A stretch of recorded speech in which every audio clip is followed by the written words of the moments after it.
Cuando nosotros lo hacemos conciencia y lo verbalizamos, decimos que esa es la mente, pero lo que propone Bateson a partir de sus investigaciones es que la mente va a trascender esa conciencia verbal y a convertirse en un gran sistema de información. Lo bonito de eso es que matiza el concepto de cultura, porque empieza la frontera de la cultura como algo humano que nos separa de los animales, comienza a borrarse.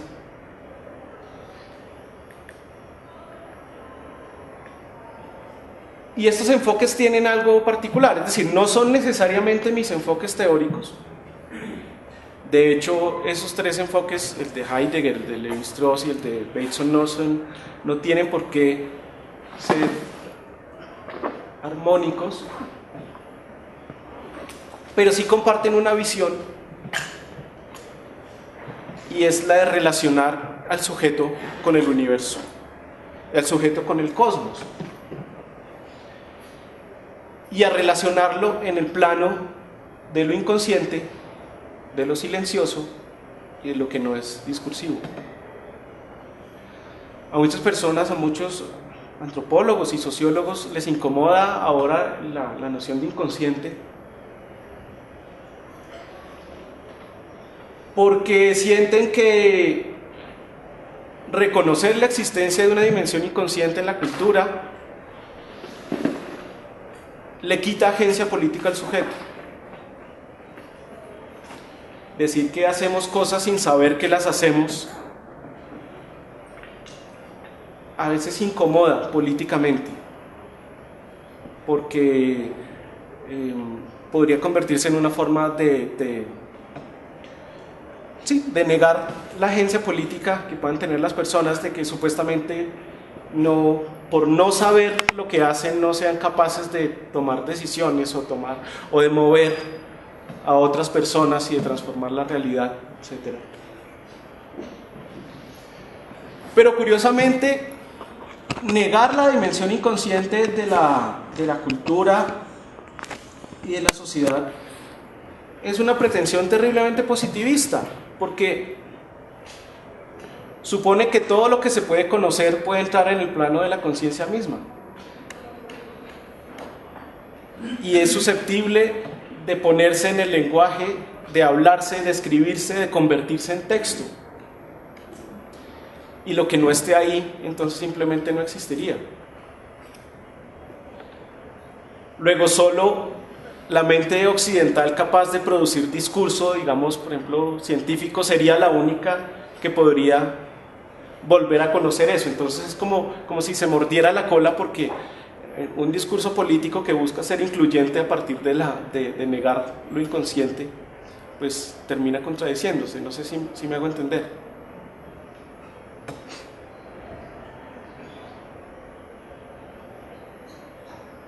Entonces es importante tratar con esa dimensión inconsciente, con esa dimensión silenciosa que no es discursiva y que se resiste a reducir la cultura al texto. A mí me parece que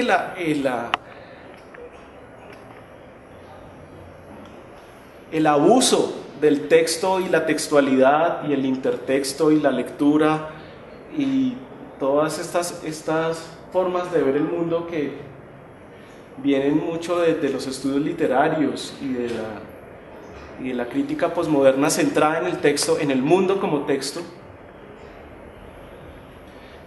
occidental, porque de cierta forma se refiere a la manera en que Occidente ha escrito sus textos, y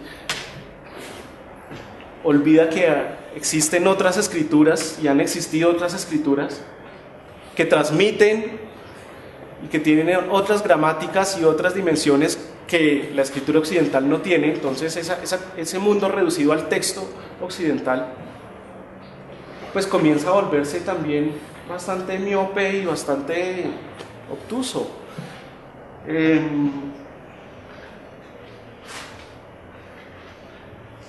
Tiene que haber otras formas de conocer y otras formas de describir, de analizar y de representar que trasciendan al mundo como texto. y es la imagen. En principio uno podría oponer la palabra a la imagen, pero porque históricamente el discurso científico se ha ido construyendo sobre esa dicotomía de lo que se percibe a través de la imagen y lo que se conoce a través de la palabra y el texto. Pero eso no siempre ha sido así y no tiene que ser así necesariamente. Y es cuando uno puede pensar en antropología visual como una alternativa. La antropología visual por lo general ha sido definida con dos formas de ser. Una es la antropología de la imagen, ¿sí? Como la antropología de lo visual. Es estudiar la producción visual, la iconografía, las imágenes que produce cualquier cultura con un criterio antropológico. Y la otra es usar imágenes, usar el lenguaje, sobre todo audiovisual, para construir y transmitir conocimiento antropológico. Son dos cosas distintas, que a veces pueden confluir, pero son dos enfoques muy distintos. Uno es hacer antropología de la imagen y el otro es hacer antropología con imágenes.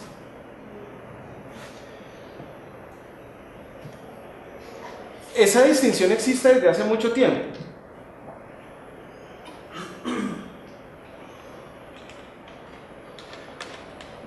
Las primeras personas que empezaron a acuñar el término fueron precisamente Margaret Mead y Gregory Bateson, por una razón bien interesante, y es que si ustedes recuerdan como esos principios de cultura y personalidad, y de cómo el campo cultural va moldeando el etos de maneras silenciosas, pues hay descripciones etnográficas que no se pueden describir, no se pueden escribir.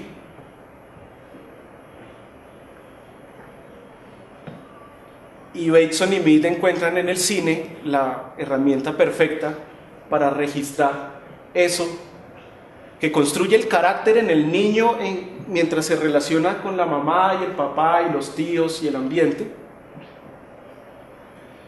pero que no se puede describir. A duras penas se puede fotografiar. No sé si conozcan el Balinese Character, que es una enciclopedia fotográfica de cómo se va construyendo el etos entre ciertas comunidades balinesas, pero tiene mucho más potencial las películas, y que se filman no por una pretensión de objetividad o por una pretensión de captar una realidad, sino precisamente porque se reconoce que la cultura tiene unos métodos silenciosos e inconscientes de ser y de transmitirse, y que en el cine podrían de alguna manera registrarse.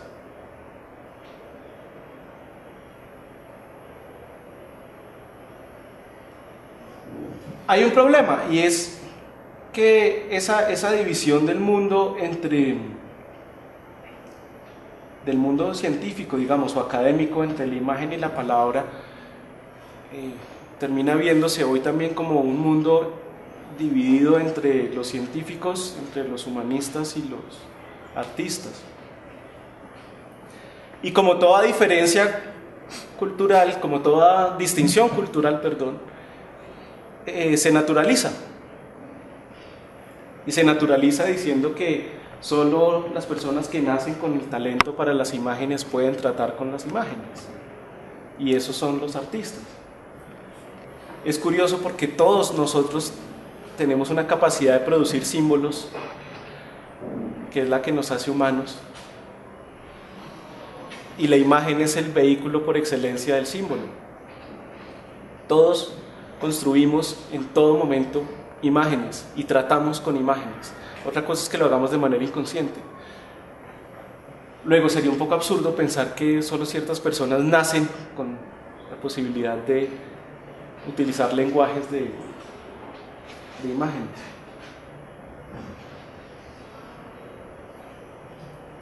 Por otro lado, tratamos a las imágenes de una manera, aunque nos consideremos los individuos más modernos del mundo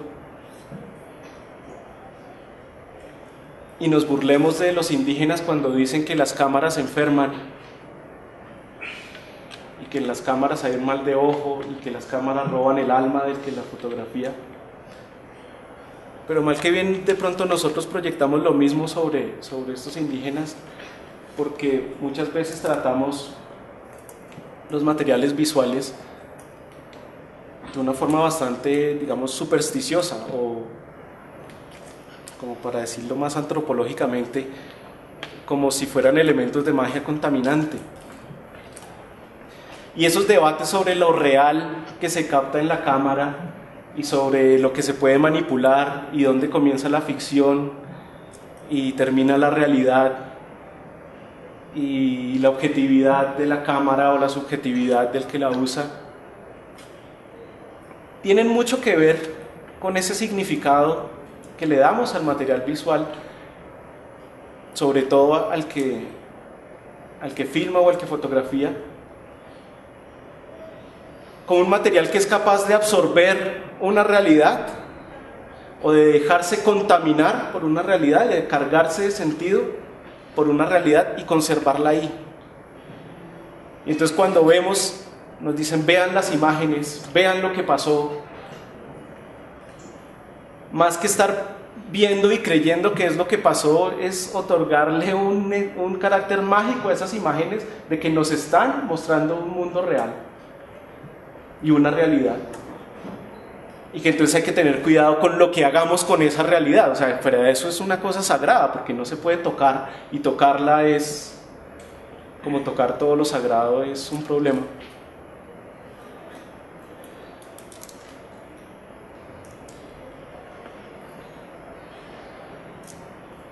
Sería mejor si se pensara simplemente como un ejercicio de traducción y de construcción de imágenes, que es lo que hacen estos aparatos: construir imágenes, no absorber eventos, ni chuparle el alma a las realidades, sino construir imágenes. De manera que uno pueda pasar de una antropología visual a una antropología de la imagen, trascendiendo lo visual. ¿A qué me refiero con eso? ¿Cómo podríamos definir la imagen? La antropología no es tanto una disciplina de definir cosas, sino de interpretar las cosas. Y a la interpretación se llega por el uso que la gente le da a las cosas. Entonces, si nos preguntamos por la imagen desde la antropología, nos preguntamos en últimas por el uso de la imagen y el uso del concepto de la imagen. O sea, ¿qué es lo que se nos viene a la cabeza? De hecho, eso de venirse a la cabeza es un uso cuando pensamos en imágenes. E inevitablemente imagen está ligada al sentido de la vista. Y el mundo audiovisual y el mundo de las imágenes y el mundo del ver y la clínica y el panóptico y todo esto siempre asocia imagen con vista, con ojos. De hecho, a veces con el ojo, como si no, el muchísimo por ciento de nosotros no tuviéramos dos, que es distinto a tener uno. Y en algún momento eso se naturaliza y se asocia que la imagen es lo que uno ve y lo que el ojo capta.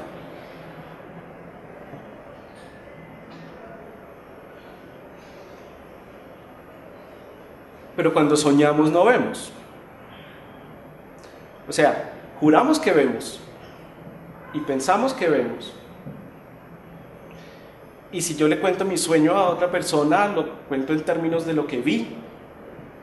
Pronto, en segundo plano, lo que oí y así. Y cuando estoy dormido, los otros 4 sentidos se mantienen activos.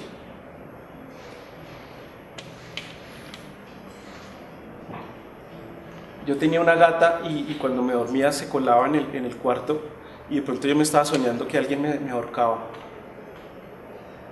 Y se volvió un sueño recurrente. Y era que la gata se me paraba aquí.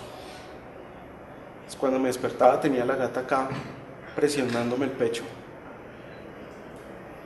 Y en el sueño yo lo interpretaba como que alguien me estaba ahorcando. Y si uno se duerme con el televisor prendido, se sueña otras cosas, porque sigue oyendo.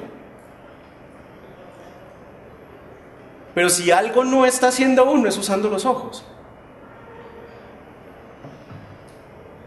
O sea, lo que menos hace al dormir sí es ver.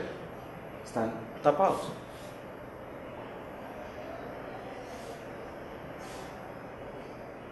Pero hablamos de imágenes mentales. Es más, hablamos de imágenes mentales y no nos deshacemos de la asociación entre imagen y vista cuando hablamos de imágenes mentales. Pero es que uno no puede voltear los ojos para ver las imágenes mentales.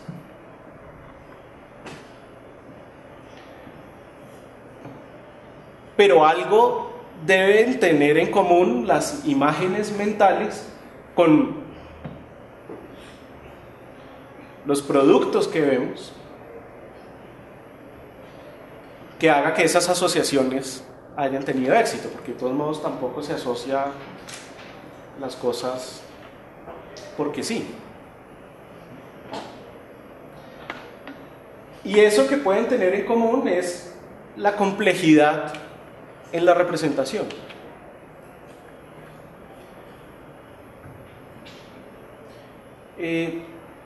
Uno podría pensar los sentidos. Es una forma un poco burda de representarlos, pero vale como un modelo momentáneo, como si tuvieran un ancho de banda.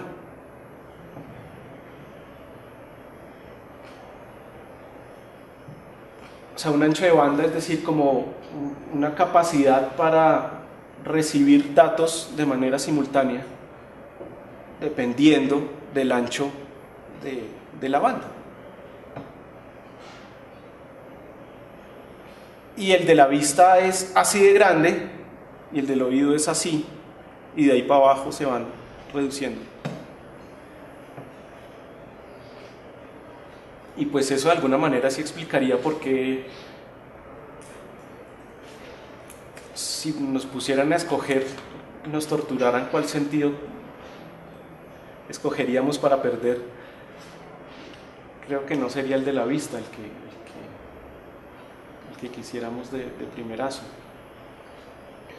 Porque es el de la vista el que permite, el que tiene un ancho de banda muy grande y el que permite dejar entrar una cantidad de información para que se pueda procesar a niveles insospechados, porque la capacidad de procesamiento del cerebro es absurda. Tan absurda que construye imágenes que se mimetizan con eso que podríamos llamar realidad. Y no nos damos cuenta. Solo nos damos cuenta cuando ocurre un lapsus, o que nos traiciona el inconsciente, o simplemente nos equivocamos, que puede ser una traición del inconsciente. Uno va manejando y suele pasar que uno encuentra un carro y dice, viene un carro, tal, un Mazda, tal, azul.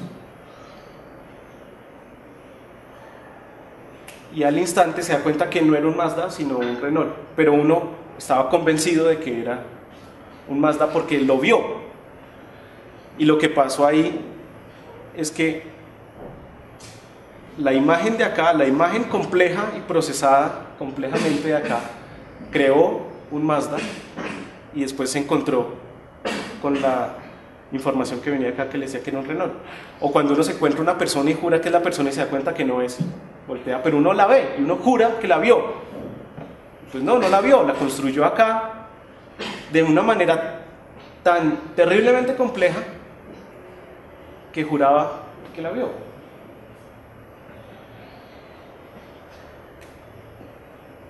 Es decir, las imágenes se procesan por estímulos ópticos y la cultura y el conocimiento y lo que hemos sido y nuestra trayectoria y todo lo que queramos termina de construir esa imagen, como si por una cara estuvieran los estímulos y por otra cara la cultura y la cognición, y solitos construyen una sola imagen. Es que en antropología cognitiva y en psicología se ha querido esquematizar así.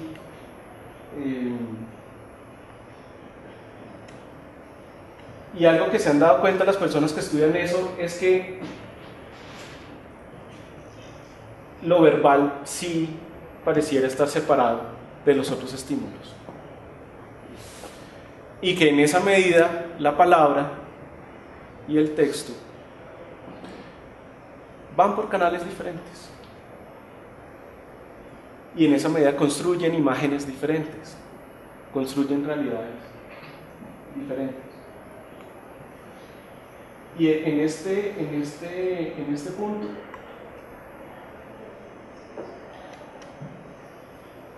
se encontrarían los esquemas, modelos culturales aprendidos, los estímulos que entran, sino para operar con la memoria.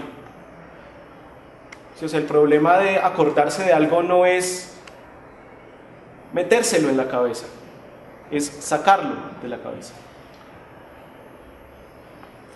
Porque entra demasiada información filtrada, digamos, por la condición cultural, y los esquemas lo que hacen es, más bien, ver cómo pueden sacar con mayor o menor facilidad la información para construir imágenes. De manera que empezamos a pasar de una antropología de lo que se ve a una antropología de la imagen, pero de la imagen entendida como de la representación compleja.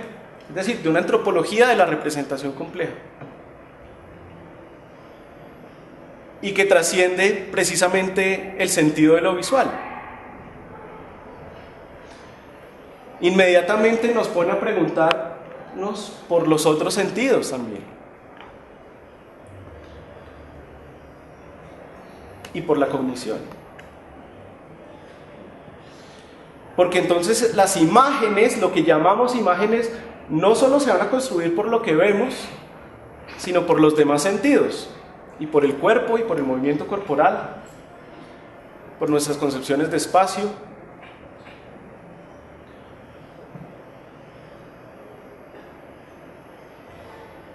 Por eso, digamos que hablar de antropología audiovisual es un poco raro, porque no se trata de que como las cámaras agarran audio, entonces también que sea una antropología audiovisual, sino lo visual se convierte solo con una especie de metonimia que refiere a los demás sentidos. Y la imagen, si la imagen es el vehículo por excelencia del símbolo, y la imagen conecta la dimensión consciente con la dimensión inconsciente,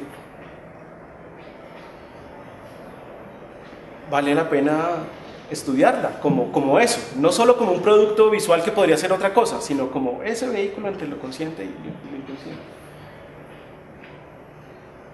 Y eso no es algo que se haya inventado ahorita.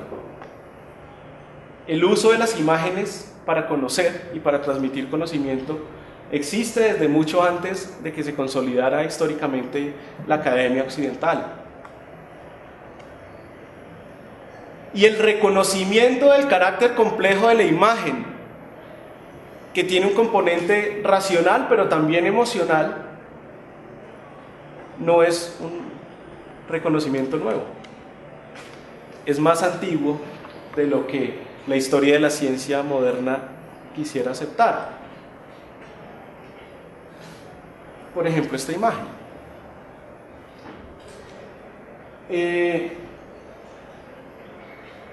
Esa imagen es de un sistema que se llama el arte de la memoria.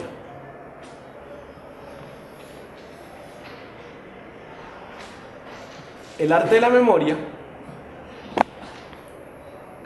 fue en principio un conjunto de técnicas mnemotécnicas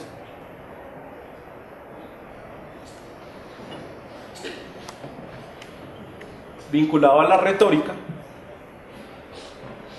y a la dialéctica. ¿Para qué? Para que un tipo se pudiera estar 8 horas echando un discurso en el teatro, en el foro,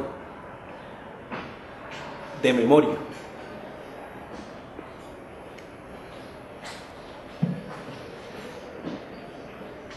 ¿Y en qué se basaba? En un sistema más bien sencillo que decía lo siguiente: si usted quiere aprenderse algo, o sea, si usted quiere que algo se le encarne en la memoria, y ahí se entendía la memoria como si fuera una tabla de cera que se graba. De hecho, nosotros todavía hablamos de grabarnos en la memoria. Entonces, si usted quiere que eso se grabe en la memoria, eso que quiere que se grabe tiene que pasar antes por una imagen. ¿Por qué? Pues por el carácter mismo de la imagen, por ese carácter abarcador de pensamientos, sentimientos, sensaciones corporales, auditivas, etcétera, que tiene la imagen. Solita no se le va a grabar. Tiene que estar vinculada a una imagen. Como que si no se agarra del ser integral, no se pega pues en el cerebro, una cosa así. Y entre más grotesca van a sugerir algunos, mejor. Y por eso encontramos unas iconografías terriblemente grotescas en la Edad Media, comienzos del Renacimiento y del Barroco. Y no es que necesariamente, pues eso se puede analizar de muchas formas, pero también tiene que ver con ese consejo de que la imagen, entre más grotesca y entre más chocante, más va a ayudar a que esos contenidos se graben en la memoria. Pero no basta con eso. Había que imaginarse un edificio o un teatro, por ejemplo,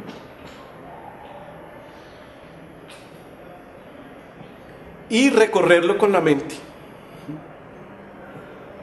Y en cada hito arquitectónico del teatro o del edificio, ir poniendo una de esas imágenes. Y ahí sí asociar esa imagen con una de las cosas que se quería decir. Es decir, con lo que ya, como iba a comenzar el discurso, como iba a seguir y como iba a concluir. Se iban poniendo, y puede hacer una idea, un párrafo o una frase. Y lo que había que hacer era incorporar lo que más se pudiera a ese imaginario, a ese conjunto de imágenes, y después aplicarlo a lo que sea. Y esta gente podía quedarse 10 horas hablando sin teleprompter, porque ponían a trabajar esas imágenes.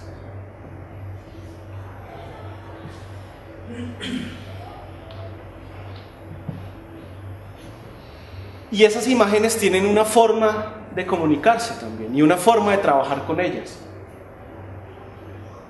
Y que se quedan cortas si tratamos de usar categorías de lo verbal o de lo lingüístico. Se quedan cortas porque, de nuevo, lo trascienden, porque trascienden el discurso. O sea, a veces ponerse a hablar como de gramática de la imagen, como ver, bueno, si tenemos el sujeto, el verbo y el predicado acá, entonces ¿cómo será el sujeto, el verbo y el predicado en el cine? ¿Será el plano? ¿Será la secuencia? ¿Será la escena? Y no, porque tienen una forma particular de construirse.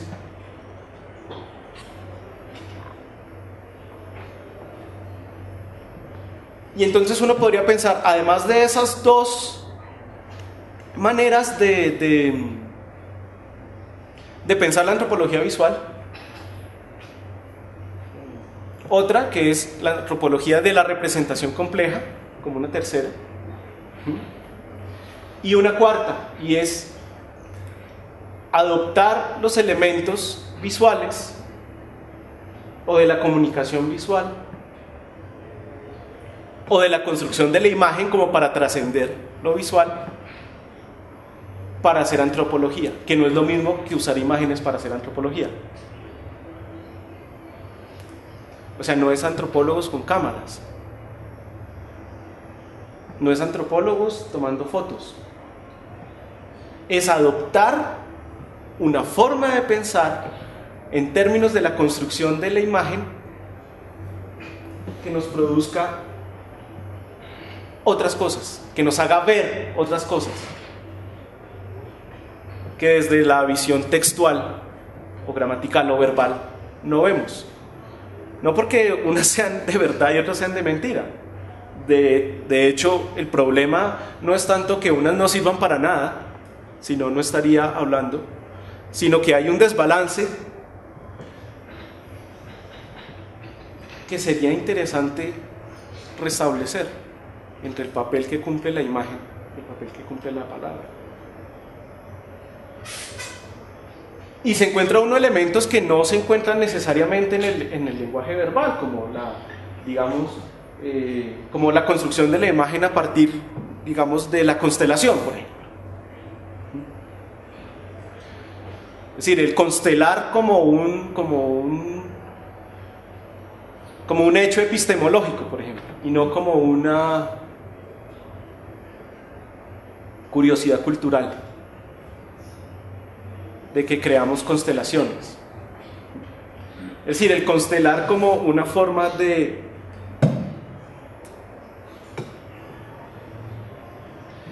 asociar elementos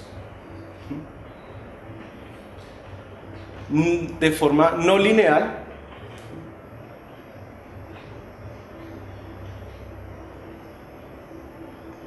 echando mano de la cognición paralela. Es decir, mientras la dimensión verbal es serial, la imagen trabaja con una cosa que los especialistas en cognición llaman cognición paralela, donde no se construye la cosa paso a paso, sino al instante.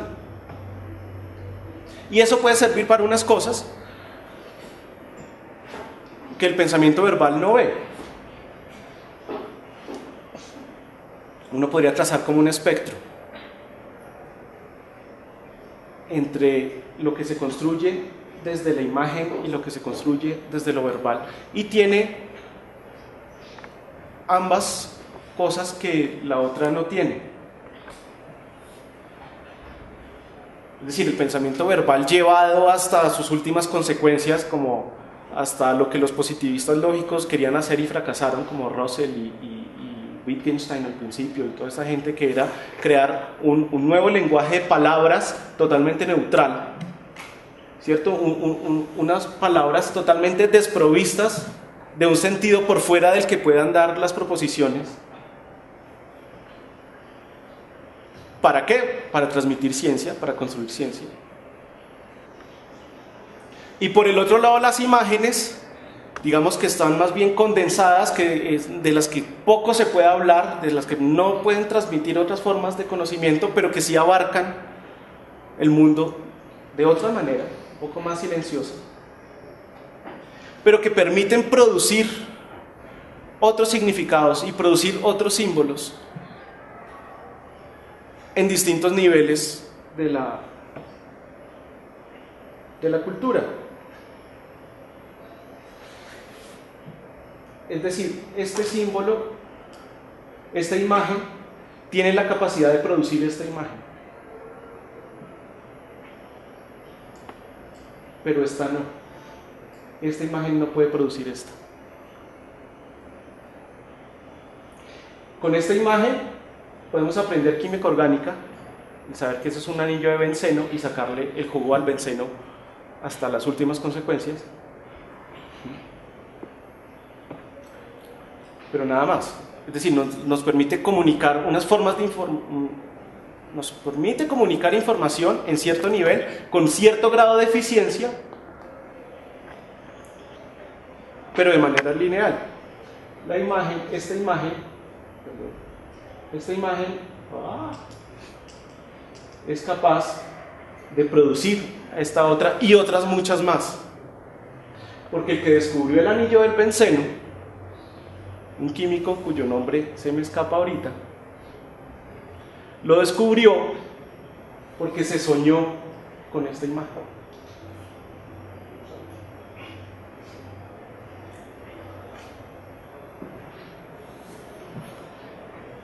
No hallaban cómo cuadrar esa cantidad de hidrógenos con los carbonos por las propiedades que tienen los carbonos y los hidrógenos de aparearse o no aparearse, y no daban con cómo diablos se estructuraba el benceno, y no daban, hasta que este tipo se cansa, se va a dormir y tiene un sueño, y se sueña con esta imagen, que es el Ouroboros.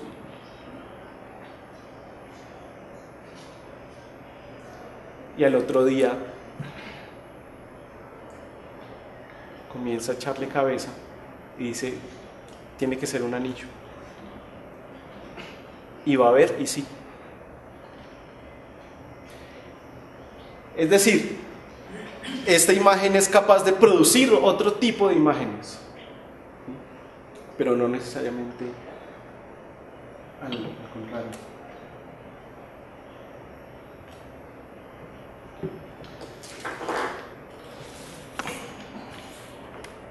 Entonces, ¿cuáles son? Es decir, en la construcción de la imagen hay unos elementos básicos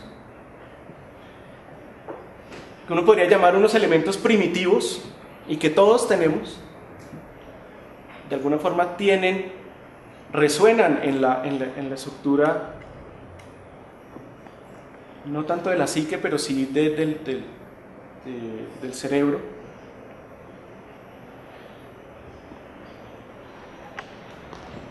Y que nosotros culturalmente estamos acostumbrados a pensarlos solo como que tienen un potencial estético y no epistemológico. Pero sí que lo pueden tener, es decir, es el punto, la línea, el plano, el sólido, que son conceptos. Sí, es decir, nadie sabe, es decir, ¿dónde queda la línea? Entonces, la línea no queda en ningún lado. ¿Dónde está el triángulo? Eso no queda en ningún lado. Pero las propiedades del punto, la línea y el triángulo son las que hacen que esto no se venga abajo.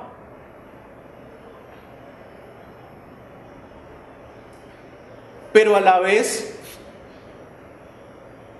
es decir, tiene unos conceptos muy básicos con los que se comunica,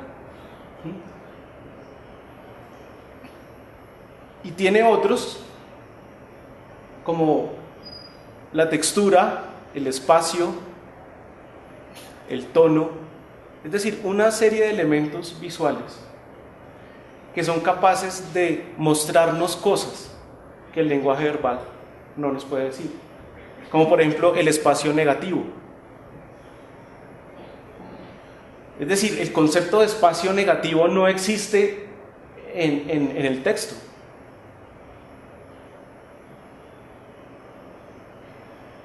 No se puede percibir en el texto.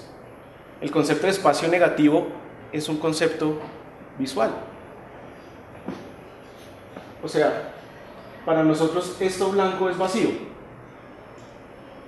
Pero desde el punto de vista de la comunicación visual, esto es espacio. O sea, de alguna manera esto puede ser el hueco. Y esta es la figura.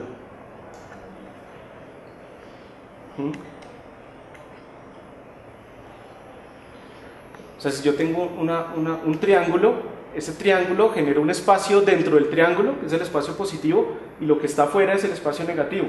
Y uno está acostumbrado a ver solo el triángulo, y el resto es vacío porque cuando uno escribe, uno solo le importan las letras. Pero no, ahí hay un espacio negativo y convive con el espacio positivo.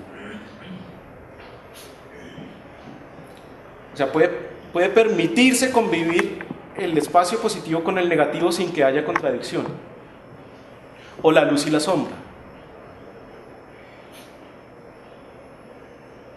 Nosotros tenemos una ventaja, y es que buscamos en nuestras teorías y en nuestras formas de ver el mundo conceptos totalmente iluminadores, que iluminen al 100%.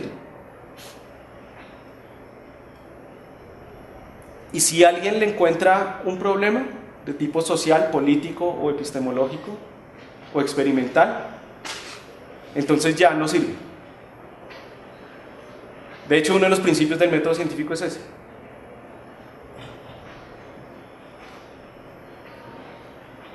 No puede tener sombra.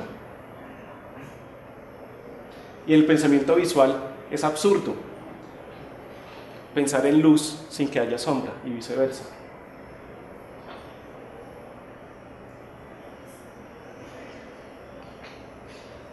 Y esos elementos se conjugan a partir de un proceso bien bonito que es el del contraste y la afinidad. Porque es en el contraste donde esta línea aparece. Si yo empiezo a bajarle el valor de tono a esta línea y a estos cuadrados, o sea, a generar una afinidad entre lo blanco y las líneas, se desaparece. Solo en el contraste aparecen, y en el contraste adquieren intensidad. Entonces lo que yo puedo hacer es generar afinidades y contrastes entre elementos visuales, entre líneas, entre planos, entre texturas, qué sé yo. Y es algo bien bonito porque esa es la forma en la que opera en realidad muchísimo de la cultura, por contraste y afinidad. O sea, eso que llamamos magia contaminante es un ejercicio de contraste y afinidad. Y la medicina china trabaja con símbolos por contraste y afinidad. Y mucho, es decir, en realidad el pensamiento científico es el único que se precia de no trabajar en términos de contrastes y afinidades, sino en términos de causalidad. Pero solo representa un mínimo porcentaje en la historia y en la cultura de lo que hemos venido haciendo por muchos años. Y aún así, uno puede descubrir el anillo de benceno por contraste y afinidad.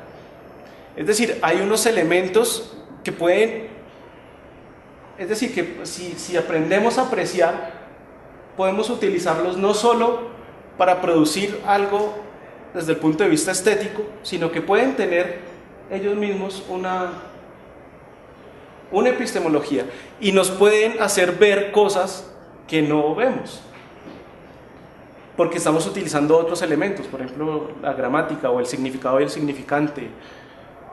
Por más que complejicemos el asunto del significado y el significante, si están o no anclados, nos obliga a ver el mundo de una forma que tal vez este otro nos podría ayudar a ver de otra.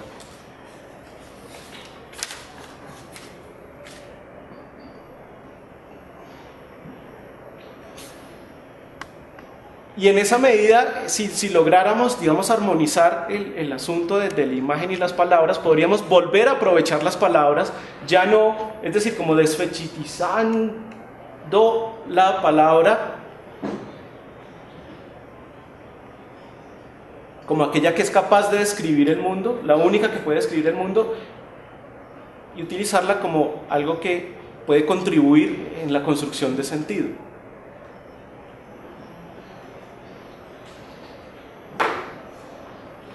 O sea, si yo tengo una foto,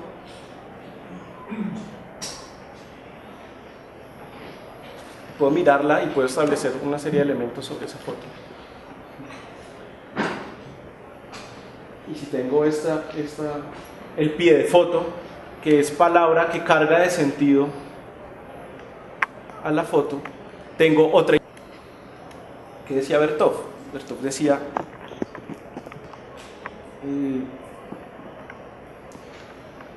la imagen cinematográfica nos permite ver realidades que el ojo no ve. Y verlas no solo porque sea un aparato distinto al ojo, sino porque permite desarrollar un proceso de pensamiento que no solemos tener en cuenta, que es el montaje.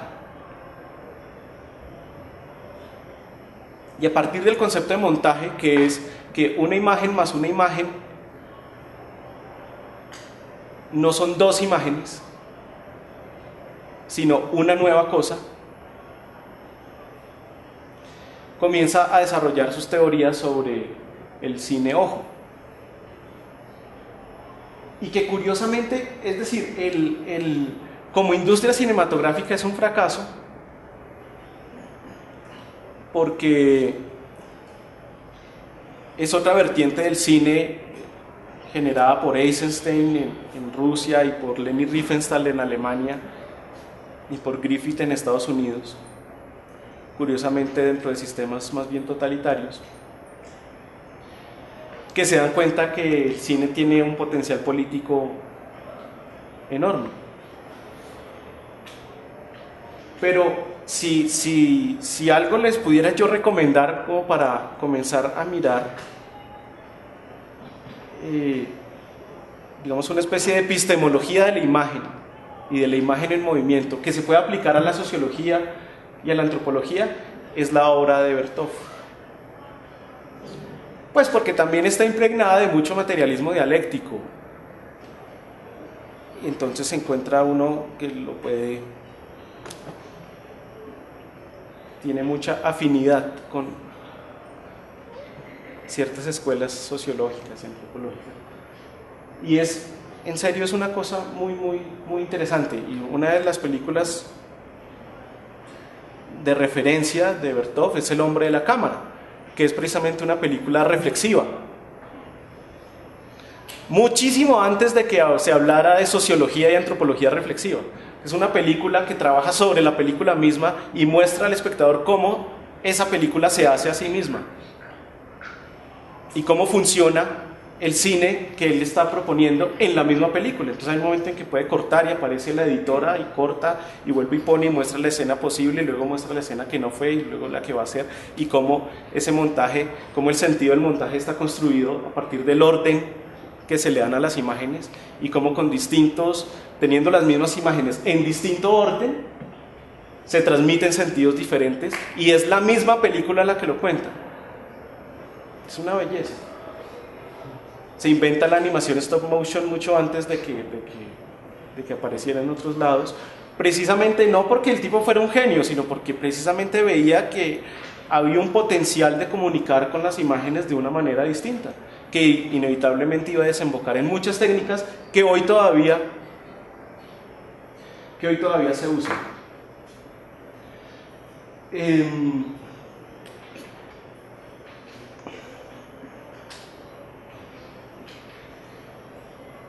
La representación en antropología visual, y digamos en una antropología visual que se pregunte por la imagen como representación compleja o que quiere utilizar elementos de lo visual para construir conocimiento antropológico, tiene que trascender ese realismo etnográfico que todavía seguimos buscando, por más posmodernos que nos creamos. ¿Sí? Siempre seguimos pensando en la cámara como ese captador de realidades o como el diario de campo para perezosos, ¿sí? O un diario de campo infalible frente al de las notas.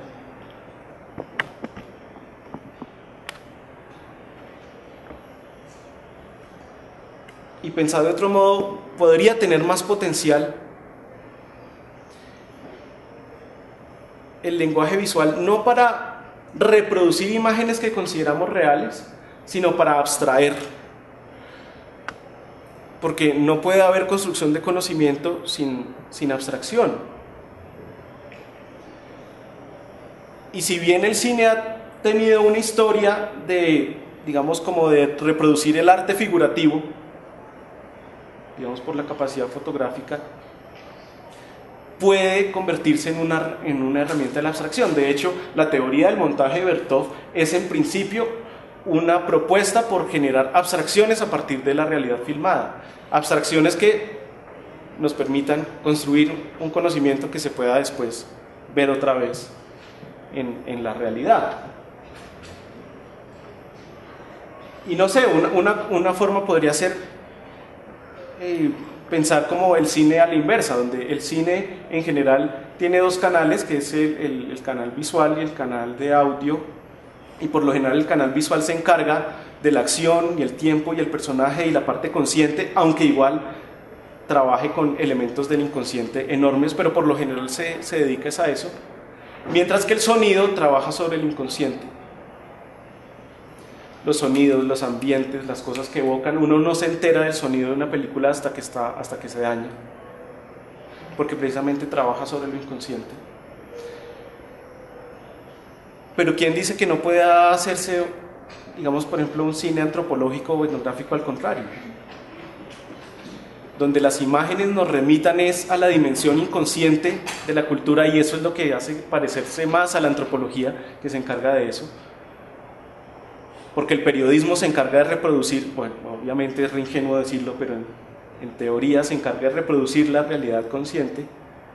La antropología se encarga de interpretar la dimensión inconsciente y dejarle a la palabra la dimensión consciente. Es decir, a lo que voy es que el potencial es enorme para experimentar y para trabajar.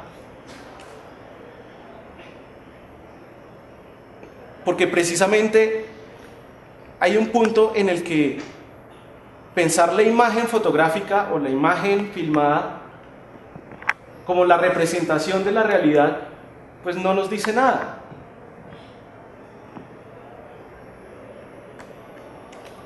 Nos dice más la abstracción sobre esa realidad,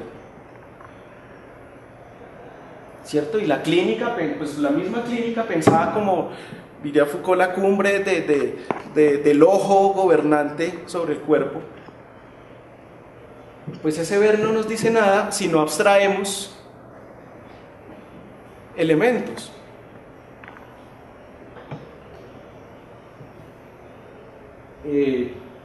Algunos han intentado generar códigos de imagen, por ejemplo, para describir proxemias. Digamos que muy jodido ponerse uno a describir elementos de proxemia en un diario de campo. Se podrían codificar y se vuelven como intentos como de generar unas nuevas escrituras que tengan elementos de imagen, pero también de escritura.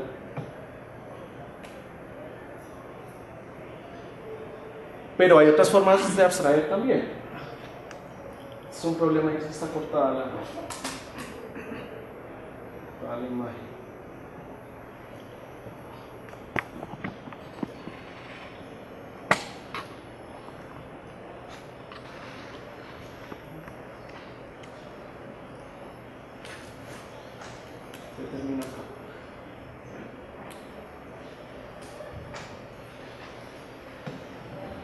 Bueno, lo que voy es que acá encontré un ejemplo, digamos, de cómo la abstracción y el uso de elementos de la comunicación visual nos puede transmitir conocimiento antropológico. Esto es un axioma de la antropología, representado visualmente,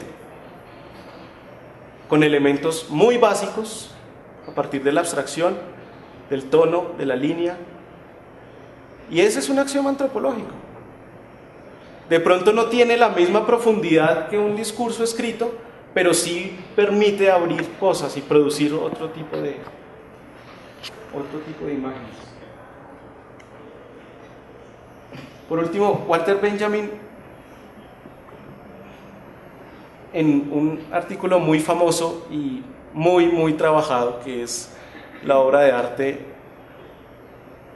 en la era de su reproducción técnica, que es un artículo muy conocido sobre todo por el tema del aura en la obra de arte, aunque eso en realidad es apenas un pedacito de todas las implicaciones que tiene ese artículo. Él propone el cine como una forma de construir conocimiento, como una forma popular de construir conocimiento, pero que tiene que irse desligando de muchos prejuicios en la producción, en la representación y también en la recepción, que es con lo que cerraría acá. Y es que no es solo en la producción de las imágenes donde valoramos también el valor, sea estético, o científico o político, que puedan tener ciertas formas de comunicar, sino también en la misma recepción. O sea, para nosotros es más valioso sentarse a leer, ¿sí?, que aplastarse en una silla a ver películas, porque culturalmente asociamos una con el ocio y la otra con la producción. Y Walter Benjamin decía, sí, claro, o sea, estamos acostumbrados a que solo podemos conocer productivamente si nos sumergimos y no si nos dejamos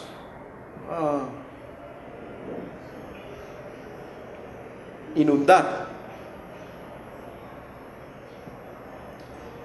Aquello que percibimos a partir de la inundación lo consideramos de segunda, mientras que aquello que percibimos a partir de la inmersión lo consideramos de primera. ¿Y qué hacemos cuando entramos a un edificio ejemplo de arquitectura? O sea, un edificio de verdad, o sea, un hito arquitectónico. Entonces entramos y nos dejamos inundar por el edificio. Y ese edificio nos transmite muchísimos elementos silenciosos. Pero a nadie, digamos, a nadie se le ocurre que la apreciación arquitectónica a partir de recorrer edificios sea una cosa de quinta, como sentarse a ver televisión o sentarse a ver películas. Entonces es también en la recepción donde hay que buscar otros elementos que permitan completar digamos, esa propuesta de una antropología visual que trascienda, ahora sí, el prender o apagar cámaras o tomar foticos y que se convierta en una cosa muy seria, pero pues que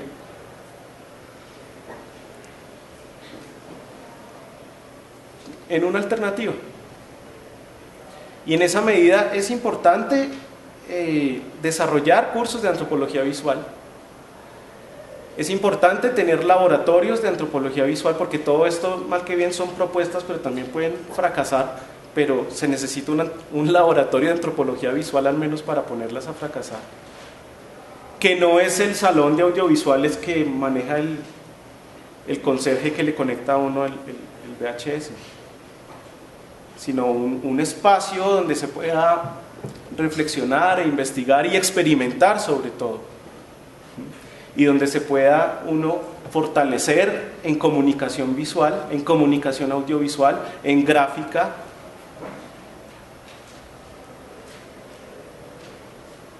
sin tener que cambiarse de carrera, sin tener que abandonar la antropología.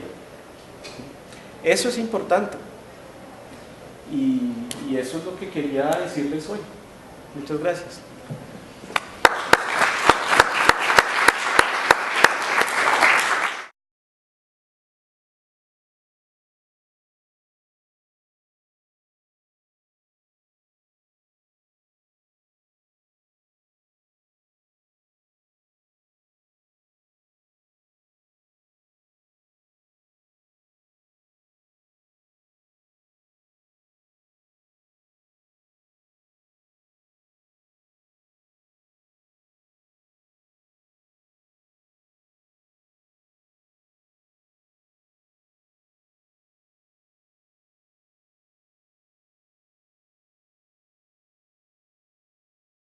Cuando nosotros hacemos conciencia y lo verbalizamos, decimos que esa es la mente, pero lo que propone Bateson a partir de sus investigaciones es que la mente va a trascender esa conciencia verbal y a convertirse en un gran sistema de información. Lo bonito de eso es que matiza el concepto de cultura, porque empieza la frontera de la cultura como algo humano que nos separa de los animales, comienza a borrarse.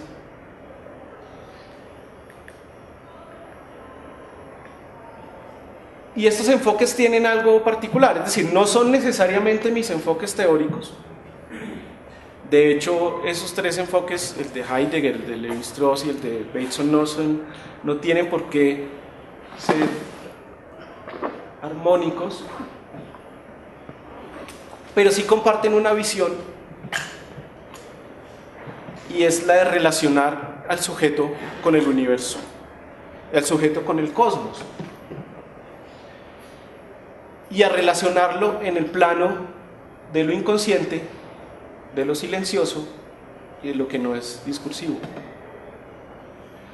A muchas personas, a muchos antropólogos y sociólogos les incomoda ahora la noción de inconsciente, pero son dos enfoques muy distintos. Uno es hacer antropología de la imagen y el otro es hacer antropología con imágenes.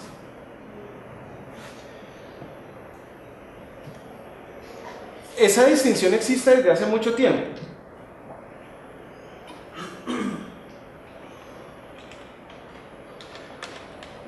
Las primeras personas que empezaron a acuñar el término fueron precisamente Margaret Mead y Gregory Bateson,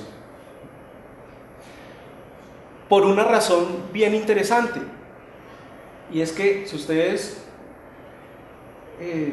recuerdan como esos principios de cultura y personalidad,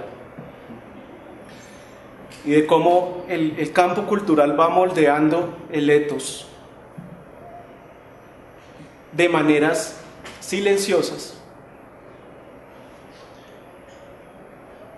pues hay descripciones etnográficas que no se pueden describir, no se pueden escribir.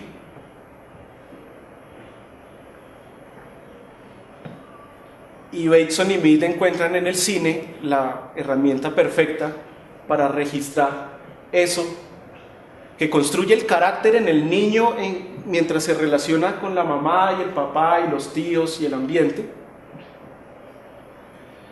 pero que no se puede describir. A duras penas se puede fotografiar. No sé si conozcan el Balinese Character, que es una enciclopedia fotográfica de cómo se va construyendo el etos entre ciertas comunidades balinesas, porque sienten que reconocer la existencia de una dimensión inconsciente en la cultura le quita agencia política al sujeto. Decir que hacemos cosas sin saber que las hacemos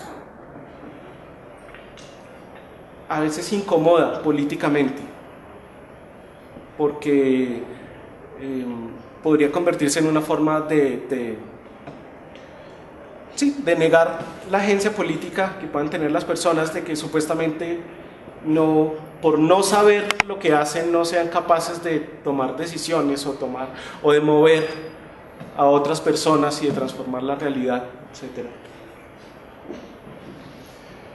Pero curiosamente, negar la dimensión inconsciente de la cultura y de la sociedad es una pretensión terriblemente positivista, porque supone que todo lo que se puede conocer puede entrar en el plano de la conciencia misma y es susceptible de ponerse en el lenguaje, de hablarse, de escribirse, de convertirse en texto, y lo que no esté ahí entonces simplemente no existiría. Luego, solo la mente occidental capaz de producir discurso, digamos, por ejemplo, científico, sería la única que podría volver a conocer eso. Entonces es como si se mordiera la cola, porque un discurso político que busca ser incluyente a partir de negar lo inconsciente, pues termina contradiciéndose. No sé si me hago entender.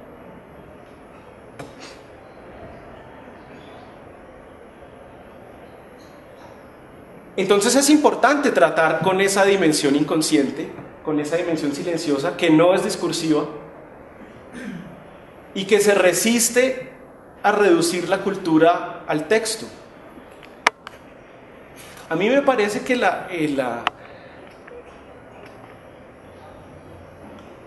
el abuso del texto y la textualidad y el intertexto y la lectura y todas estas formas de ver el mundo que vienen mucho de los estudios literarios y de la crítica posmoderna centrada en el texto, en el mundo como texto occidental, porque de cierta forma se refiere a la manera en que Occidente ha escrito sus textos y olvida que existen otras escrituras y han existido otras escrituras que transmiten y que tienen otras gramáticas y otras dimensiones que la escritura occidental no tiene. Entonces ese mundo reducido al texto occidental pues comienza a volverse también bastante miope y bastante obtuso.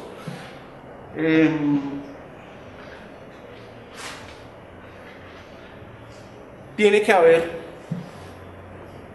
otras formas de conocer, otras formas de describir, de analizar y de representar que trasciendan al mundo como texto. Y es la imagen. En principio uno podría oponer la palabra a la imagen, pero porque históricamente el discurso científico se ha ido construyendo sobre esa dicotomía de lo que se percibe a través de la imagen y lo que se conoce a través de la palabra y el texto. Pero eso no siempre ha sido así y no tiene que ser así necesariamente. Y es cuando uno puede pensar en antropología visual como una alternativa. La antropología visual por lo general ha sido definida con dos formas de ser. Una es la antropología de la imagen, ¿sí? Como la antropología de lo visual. Es estudiar la producción visual, la iconografía, las imágenes que produce cualquier cultura con un criterio antropológico. Y la otra es usar imágenes, usar el lenguaje, sobre todo audiovisual, para construir y transmitir conocimiento antropológico. Son dos cosas distintas, que a veces pueden confluir.